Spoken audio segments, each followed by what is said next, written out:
You can't solve a problem with the same mind that created it. Any problem can be resolved with a spiritual solution. One of the most intriguing passages in A Course in Miracles suggests that you don't have a problem, you only think you do. The opening lines of the Torah as well, in Genesis in the Bible state, God created heaven and earth, and later, and all that God created was good. If you interpret these words literally, it's quite clear that problems are impossible. If God created everything, and all that God created was good, then bad doesn't exist. But, you say, disease, disharmony, despair, and so on appear to exist and run rampant in our world. When we feel separated from our sacred center, it's easy to believe so strongly in the separation that we explain any unpleasantness as a problem. In the world of spirit or God, problems simply don't exist and aren't real. When your spiritual connection is weak, you move away from the world of spirit, and problems come from your belief in separation. Your mind creates the illusion of separateness, and your body, influenced by your ego thoughts, takes on disease. Our societies are the creation of our collective thoughts. They take on the same separation sickness, and then we have what we call social problems. All of the so-called problems, however, represent a spiritual deficit that can be remedied with spiritual solutions. Think of it this way. If you change your mind, you'll solve the problem. I've written an entire book on this subject called There's a Spiritual Solution to Every Problem. How to go about changing your mind. Can you accept the idea that it's your belief in your separation from God that creates the attitude that you label a problem? Can you explore this idea that what you're calling problems are all simply illusions or mistakes of your intellect? If God is everywhere, there's no place that God is not. Therefore, you have God with you at all times. You may believe otherwise. It is this belief system that creates your so-called problems. If you can bring truth to the presence of these illusions, they will dissolve. Just as you know that 3 plus 3 equals 6 is true and that 3 plus 3 equals 10 is untrue, by bringing truth to the presence of this arithmetic error, it simply dissolves. So too will all of your beliefs that create problems in your mind dissolve when you bring the higher energy of truth to them. St. Francis of Assisi in his famous prayer beseeches us to change our mind to this thought, where there is hatred, let me sow love. Light always dissolves darkness. Love always nullifies hate. Spirit always cancels problems. Problems exist as beliefs of your ego mind, which is unable to conceptualize an awareness of your spiritual mind, just as dark has no concept of light. By actually rewriting your agreement with reality, you can change your mind and send away any perceived problem. Change your attitude toward yourself and resolve to believe in your connectedness to the higher energy of God, even in the direst of circumstances. Turn anything that seems problematic over to your higher self, trusting that the problem is not what it seems to be. Rewrite your agreement about who you are and what you're capable of achieving. Your new agreement with reality. Your thoughts are the source of virtually everything in your life. Every relationship that you're in is something that you carry around with you. If your relationship is lousy, it's because you think of it that way. The person you're in a relationship with isn't with you in this moment, or when you're at work, or when you're in the bathroom, but your thoughts about that person are always with you. The only way you can experience another person is in your thoughts. You can't get behind their eyeballs and be them. You can only process them with your thoughts. If you look for what's wrong about them and store that negative image in your mind, then that's where your relationship exists. If you change your thoughts to what you love rather than do what you label as wrong, you've just changed your entire relationship. It went from lousy to great by your changing your mind. Try to always remember that you carry every relationship around with you in your head. Robert Frost reminds us, you love the things you love for what they are. When you forget this and process other people on the basis of what you think they should be, or what they used to be, or how they compare to what you are, then you've sent love away, and in your mind, the relationship is soured. You experience everything and everyone in your thoughts. Change your thoughts, and you change what you carry around in your head as problems. The world is just the way it is. The economy is just as it should be. The people who are behaving badly in the world are doing what they're supposed to be doing. You can process it in any way that you choose. If you're filled with anger about all of those problems, you are one more person who contributes to the pollution of anger. Your desire to do something about the lowest energies will motivate you to be more loving, more feeling, and more peaceful. And in so doing, you may influence those who are the farthest removed from God to return to their source. This new agreement with yourself to always stay connected to Spirit, even when it seems to be the most difficult thing to do, will allow whatever degree of perfect harmony that your body was designed for to proliferate. Turn diseases over to God and treat your body to regular exercise, healthy food, large amounts of pure water, and plenty of rest to allow it to function as a container for spirit to flow through. Your new agreement with reality, in which you blended your physical self and your personality with your spiritual God-connected self, will begin to radiate a higher energy of love and light. Wherever you go, others will experience the glow of your God consciousness, and disharmony and disorder and all manner of problems simply will not flourish in your presence. Become, quote, an instrument of thy peace, unquote, as St. Francis desires in the first line of his famous prayer. Move up the ladder of human awareness from the lowest to the highest. Become a mystical being by simply changing your mind from one that created and experienced problems to one that resolves them. Love and God, love and divine essence are exactly the same, and they are unconditional. You have to have the same love for God or for this divine essence that it has always had for you. Through the worst of your days, through the lowest points in your life, this love has always been there. It's available to you. You could take it at any time. You're never turned away. And it's a supply that's inexhaustible. You can't exhaust it. You can't make it go away. It is there. So, there is a power in unconditional love that is very difficult for most of us to grasp. I don't know if you've ever been around a being who lives and experiences unconditional love. But when you are, you discover that the energy that they radiate is infectious, like being in a room with Mother Teresa. Just being in her presence. They said of Jesus, they said of Buddha, that when they would go into a village, just their presence in the village, nothing more, just their presence in the village would change the consciousness of those around them.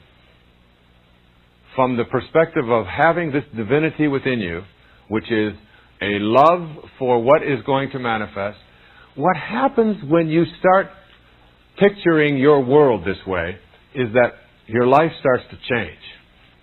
What changes is you feel more peaceful. Love and peace, unconditional love and peace, really go hand in hand. And when you get this quality, and what I suggest to you here is that in order to practice this, to understand that you sleep better, you eat better, you automatically begin to take better care of your body. Toxins are no longer that important to you. Exercise becomes something that you just absolutely do because you're treating your body with unconditional love. And it demands that, it encourages that, it wants that. It doesn't want to be dreary, it doesn't want to be overweight, it doesn't want to be drugged up, it doesn't want to be lethargic. It wants to be flowing. Because the universal energy that makes the whole thing work flows. It doesn't stop. That energy isn't stopping. It's not stagnant. It's a flowing. When you start doing these things and these changes start taking place, what happens is also the prosperity that you thought you couldn't have also begins to flow. You've stopped all blockages. And while this just sounds like, oh yeah, but I don't have to do anything, you will do something. You will act upon this unconditional love. It's like go on a program for 3 days. Make a 3-day program in which you are going to communicate with your spouse, your lover, one of your children, a friend, a co-worker, a boss, someone that you are close to. And every thought that you are going to have directed at that person is going to be one of unconditional love. No matter how crappy they may act, no matter how much complaining they may do, no matter how much you find them to be irritating or whatever, you are going to respond with unconditional love. Not gushy, oh, isn't that great, you're throwing up on me again. Not that at all. But just the thought, the absence of judgment, the absence of anger, the absence of the ego demand that says, you know, you should really be like I am. You're wrong and I'm right. You just let go of that. Try it for 3 days. A 3-day program of unconditional love.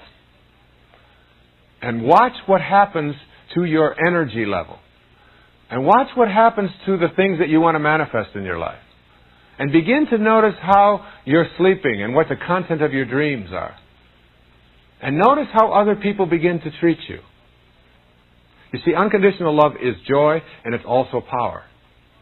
There's an enormous power, but it's not the power that is an investment in having power over others. It's a power of being able to tune in finally to the thing that makes the whole universe work. What do you think keeps this whole planet from falling off into an abyss? What do you think it is that keeps your shoulder from falling off?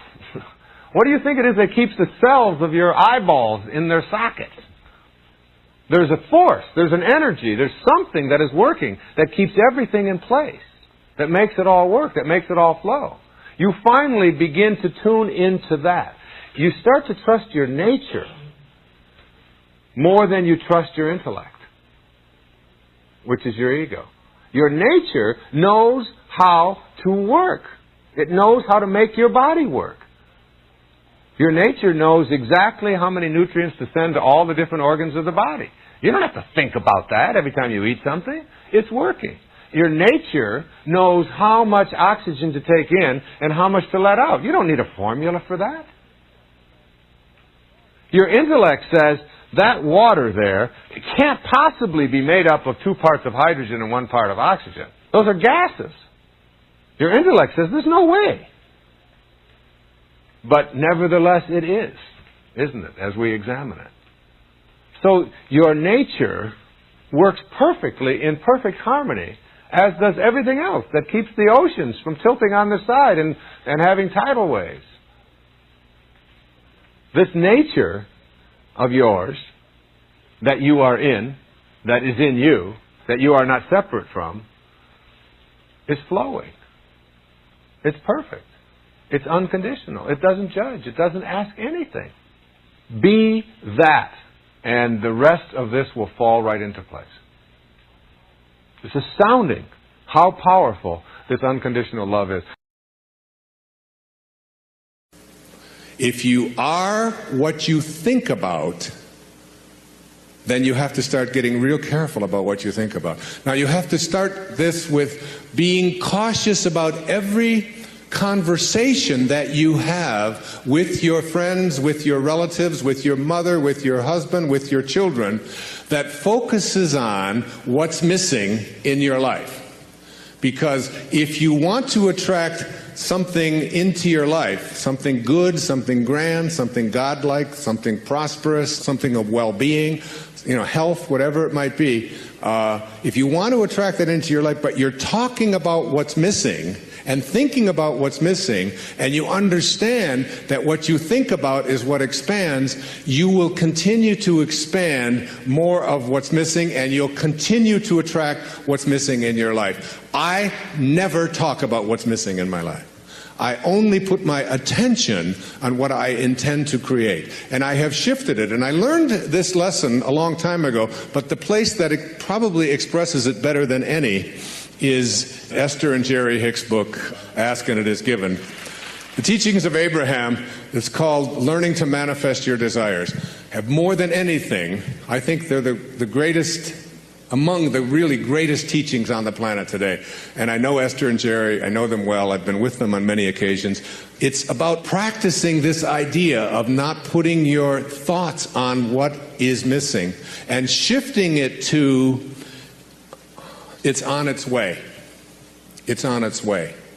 It's on its way. 4 words, just get them tattooed someplace inside of you. Whatever it is that you would like to attract into your life, know that it's on its way. And I want to say to you that as you begin to get your thoughts more harmonized with Tao thinking, that is, with the thinking of the source, the thinking of God, that which always has been, that which does nothing but leaves nothing undone, as you begin to more and more harmonize in this way, what happens is that you start elevating your thoughts so that the habit of how you think becomes more harmonized rather than a polarity with what you want to attract. It becomes harmonized with it, and it becomes your natural way of how you think all the time.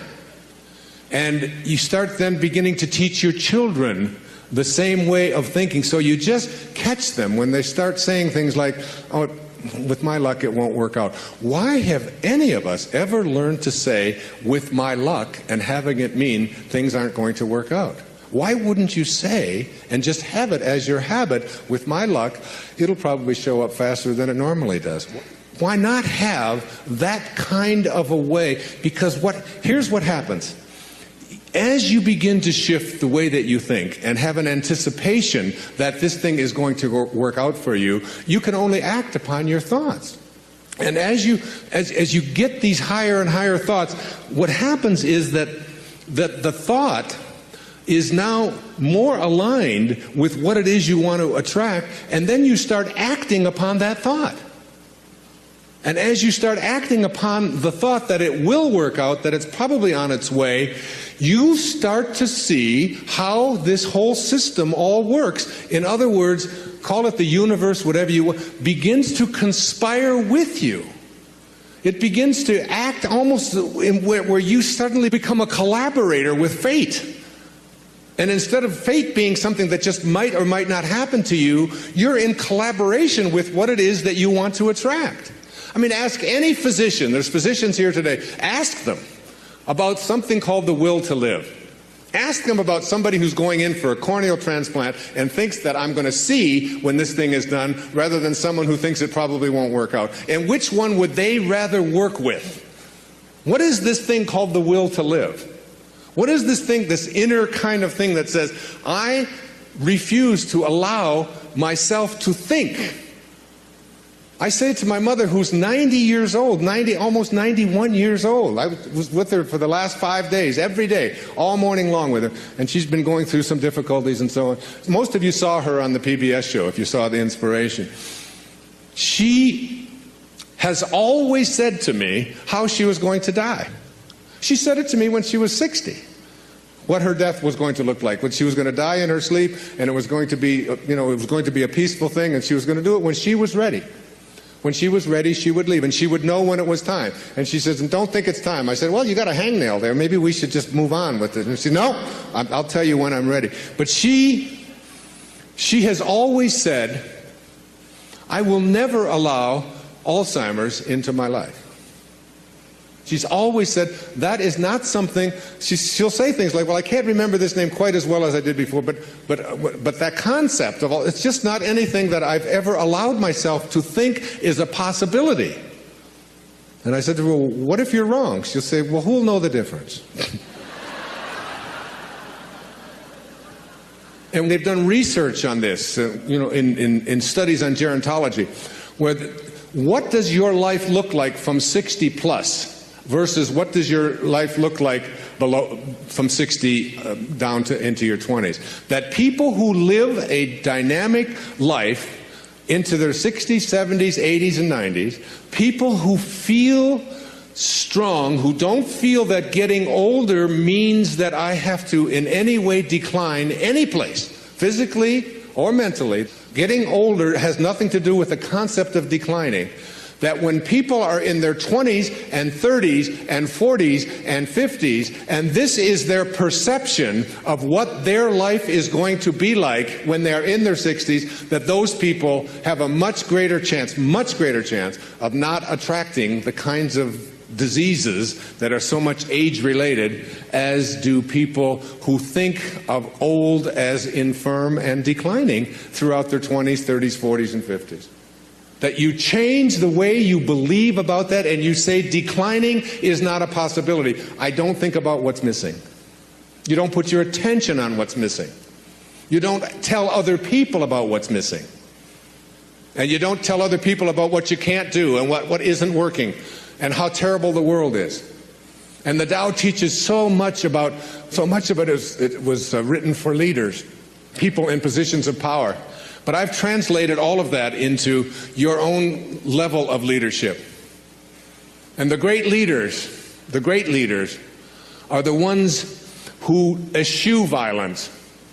You have got to get yourself to a place where you don't allow yourself to have violent thoughts come into your consciousness. That means you got to watch the movies you're watching. That means the games that your children are playing, video games, have got to be monitored and removed when they have violence built into them. It means that you don't watch the news and you don't read the stories, endlessly reaffirming what a terrible place this world is. It is not a terrible place. It's a perfect place. It's a beautiful place. There are just some leaders who are connected to Tao and others who are not. And we can create the kind of world that we want to create when enough of us begin to say, not part of my consciousness. Nope, I don't buy gossip. No, I don't buy violence. No, I don't have anything to do with that. And you just turn the channel, you turn it off. I pick up a Time magazine when I get on a flight, and I go through and I say, I won't read the stories that involve killing. I won't read this. I don't need to hear any more about any more people blowing themselves up. I don't need to continue to have that as a part of my consciousness, because I want to be someone who radiates out God-realized thinking. That's what I want to do. And I can't do that if I'm constantly being imbued with that. So I just go through the pages, page. And usually I say, oh, just threw away another $4.95. There's nothing in it to read. Every once in a while, good story about maybe Tiger Woods or something, but by and large, there's not much in there.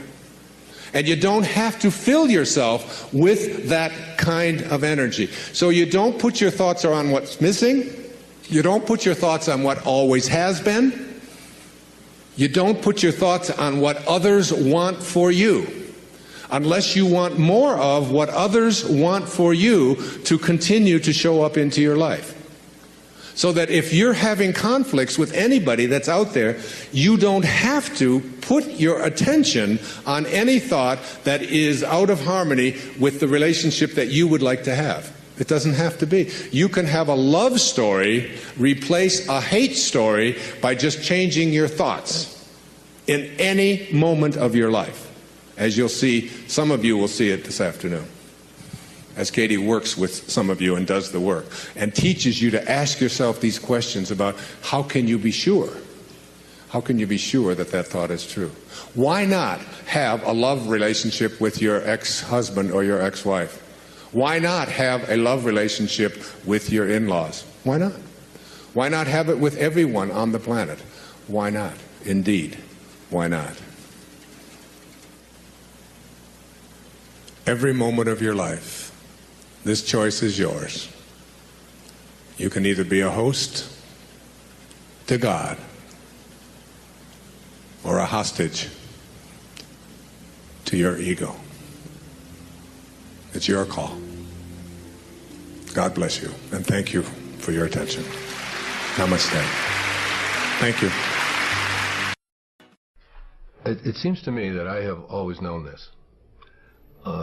And that I came into this world knowing that you become what you think about, whether you want it or not.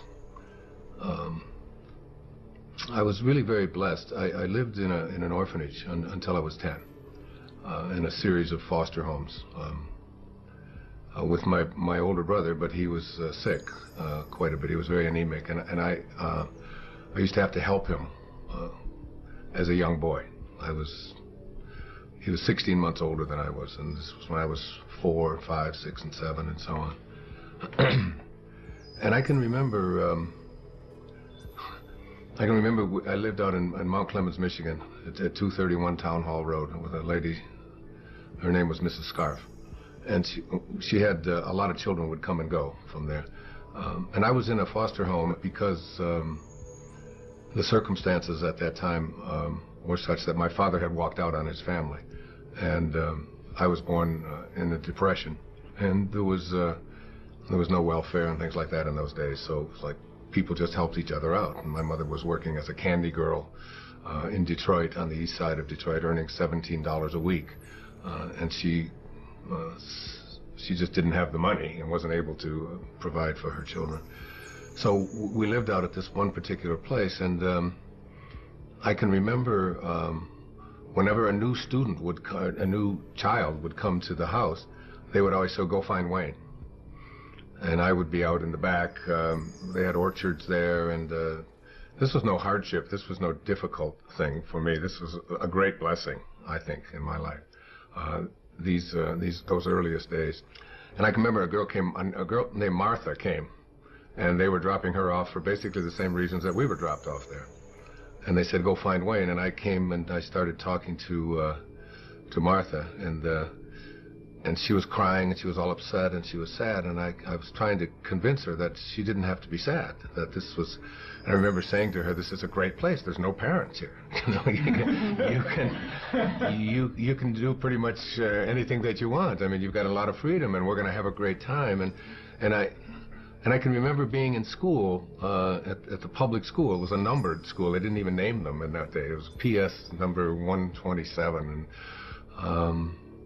And I remember the teachers, one time we were out on the playground and all the kids were all upset. And I said, what's wrong? And they said, well, the teacher said this is the worst class that she ever had. And she was so all upset and she was angry and she was hurt. And I said, well, why would you allow her opinions to have anything to, if this is her hardest day, then her life is just easy, and I can remember talking to other people about all you have to do is change the way you think, and it goes from being a miserable experience or a tough experience or a hard experience to one that you can do anything that you want with. And when my mother got our family all back together again when I was nine almost 10 years old. And I can remember her telling me what it was like when I was just a baby, when I was just like an infant, that I was the one child that could make everybody else laugh at times when everybody else would. She said we were waiting for a bus one time when we were just real babies before I went into the orphanage, and she said a car came by and it was in Detroit and there was all this slush and and we all went flying down. Everybody had dirt on them and dirty snow, and we were laying in the ground and everybody was crying. And she said you were and upset and mad because our clothes were wet and so on. And she said you just stood up and said, this is great, isn't this wonderful? Look, we don't have to do this, and we don't, just turning it into something positive. It's like, so the ability to be able to do that was something. I can't remember a time in my life when I didn't know that if I really went to work on how I thought, that things just didn't have to be bad. I was the richest kid in the orphanage. I've talked about that many times in my lectures. That a snowstorm was a time we had two snow shovels at the home, and one of them had the edges all curled up from hitting the curbs, and you couldn't make any money with that one. So the other one, when it would snow, I would go downstairs and I would take the good snow shovel and I would put it under my bed and I'd sleep with it right with me in the bed so that nobody else would get it.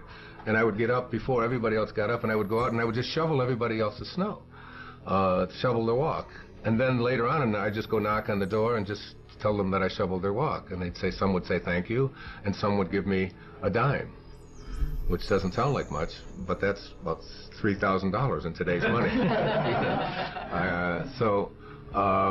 And when I found out that soda pop bottles, for example, were worth 2 cents each, that if you took them back, you could get 2 cents back, that was just like one of the great awarenesses and awakenings of my life, because I would follow people around who were drinking a Coca-Cola and say, you almost done with that? They said, well, no, I'm not. Well, just whenever you're ready. I just followed them and then walked in until, and we had a coal bin where we lived because it was coal furnaces, and we filled that coal bin with soda pop bottles, and I would take it back. It was just always easy to change, and all the other kids would be not having any money and complaining about not being able to have abundance or be able to have some level of being able to buy themselves like just a little donut or a Pepsi Cola or something. They couldn't figure it out, and it always seemed so easy to me that all you had to do was just look around and see the opportunities in anything, and it had nothing to do with whether there are opportunities there. There always are opportunities. I'm 67 years old. I have never, ever been unemployed or even can't even deal with the concept of unemployment. It isn't that I've had no job. I've always had more jobs than and it isn't because I've been through all good economic times. There've been some pretty sour economic times over the last 50 years or so.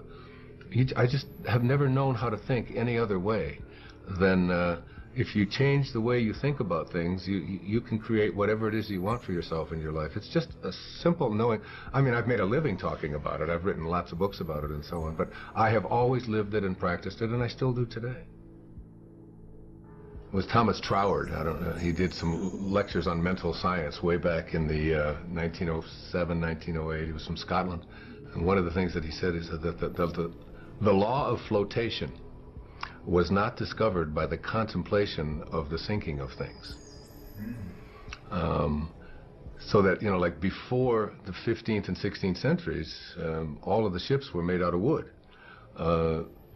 Not because iron wasn't available and steel wasn't available, but because there was a belief that wood floated.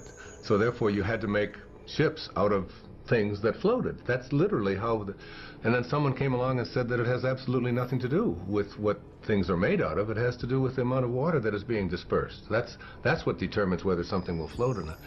And I think about that all the time, because it's in the contemplation of what you desire that you create what it is that you want to have for yourself. It's in your willingness to contemplate it, and nothing more, according to Troward and mental science. So that I think about the Wright brothers, you know, 100 or so years ago. You know, it's like, and I said the law of flying was not discovered by the contemplation of the staying on the ground of things. So that these were two people, like for me, to figure out how to get an airplane to fly, and my limited knowledge of all of that, I would probably have contemplated the staying on the ground of things. You know, like this is what happened. But there's somebody came along and contemplated the idea that if you get enough speed going and you have the right design and you get pressure underneath something like this, and you get that this thing is going to lift off the other. Somebody had to contemplate that idea. And everybody who contemplated that it wasn't possible, that it couldn't work, was a part of why flying didn't take place, because there was no new law discovered in the early part of the 20th century, any more than electricity was discovered by, you know, Thomas Edison or anyone like that. I mean, the ability to have electricity has always been there. Somebody has to contemplate. So it's like in your own personal life, your willingness to contemplate yourself as a person who is capable of attracting into your life what you want, having the kind of relationships that you want, being able to have abundance where you know, scarcity always exists. All you have to do is begin the process by being willing to contemplate the presence of that in your life. And I've always been a person that I can remember throughout my life as someone who could contemplate myself being able to do things that most people couldn't. And I can give you a good example. When my mother got us all back together, and we were living in Detroit, on the east side of Detroit, and we got a new television set. It was a black and white. It was a screen about this big. It was an Admiral, and we had it in our home, and it was like, oh my God, black and white television. You know, you remember Uncle Milty and all and so on. And there was a guy that was on TV. His name was Steve Allen, and he was on The Tonight Show. And I was 11, 12, 13 years old. I was born in 1940, so I was 51 or 52, and I used to stay up every night and watch The Tonight Show. Even though I had to go to school the next day, there was just something about that show, and you know, all of the characters and smock and all the things that Steve Allen would do on it. And I would come down when I would be talking the next day, and I would be telling my mother and my two brothers that when I do The Tonight Show, this is what I would say. I wouldn't have said what Louis and I say, the way reacted, how he reacted. That I would have said this, and I used to do this, and my brothers and my mother would say, "That's just Wayne. He's just nutty. He thinks he's on the Tonight Show. He thinks he's going to do the Tonight Show." And I would go up into my room at you know, on this little tiny house that we lived in, you know, a little 2-bedroom house that 5 of us lived in because my mother remarried, and I would see myself doing the Tonight Show. I would just practice it, and Steve Allen became someone that I was really enamored of. Well, you know, fast forward, I don't know, 30 years or whatever, and I've written a book, Your Erroneous Zones, and the Tonight Show calls, and they ask me if I would like to come on and do it. So I do my first stint on the Tonight Show. I did the show like 37 times over a period of 3 or 4 years with all these different hosts, but Johnny Carson was on, and the first guest on the very first show when I did the show was Steve Allen. And it was like something clicked in me that I had contemplated that as a child. I had always had a knowing, and I can remember sitting there talking to Johnny about this thing that, you know, and Steve Allen was sitting there right next to me, and we were talking about that kind of thing. So that by putting my attention on something, it wasn't some deliberate thing that I was doing, you know, when I was 11 or 12 years old that was designating that I was going to be a person who was going to be appearing on talk shows 30 years from now. It was just an awareness a willingness to contemplate myself in that kind of a place. And I think the power of contemplation is the thing that most people haven't harnessed yet. And when you harness it in your life, there's absolutely no limit to what you can attract into your life. If you absolutely stay focused on what it is that you know you're going to manifest and attract, you're not going to do it in your time. You know, Jackson Browne sings a song, it says, and creation reveals its secrets by and by. I mean, you can't push the river. You can't, it's all done in divine time, but it will show. It will show. It will manifest. It will attract itself. And I'm never surprised any longer about anything that I put my thoughts on that I can attract it into my life. I just absolutely know that law of attraction and that it absolutely works. And I have absolutely no doubt about it. And I feel as if, like, before I even came into this world, when I was in the world of spirit, that I had a conversation with God. And it was God saying to me, like, what would you like to do in this lifetime? And I said, well, I'd really like to spend a lifetime teaching self-reliance. Because that's truly all I've ever done since the time I was just a little boy, through all my life. I mean, I could just go through all of the things that I've done. It's been always about teaching self-reliance. And God said, it's like, you're sure you want to spend a whole lifetime teaching self-reliance? I said, yeah, that's what I wanted. And he said, well, we better get your little ass into an orphanage then.